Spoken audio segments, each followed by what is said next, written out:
Chapter 11 of The Secret Garden, A Wick Garden. For several minutes, Dickon just looked around. Then he started walking about the great trees and twisting vines, the overgrown grass, and the stone seats and urns. "We used to wonder about this place," he said softly. "Just look at the tangle. This must be the safest nesting place in England. No one could bother the birds up there." "Will there be any roses?" Mary whispered.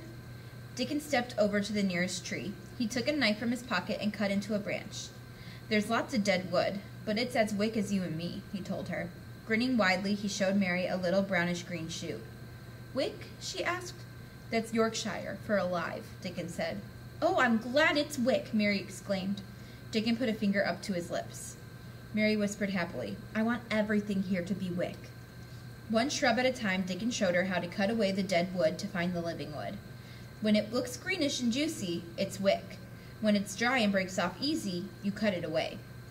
Then he showed her how to dig around the roots to let the plants breathe. There was so much to do that Mary asked if Dickon could come again and help. "I'll come every day if you want," he offered.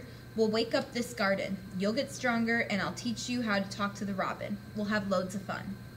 He looked around again and said, "But I don't think the garden should be too neat. It will look nicer with things running a bit wild." Mary agreed that it wouldn't seem like a secret garden if it was too tidy. It looks like someone did some pruning and digging not too long ago," he noted.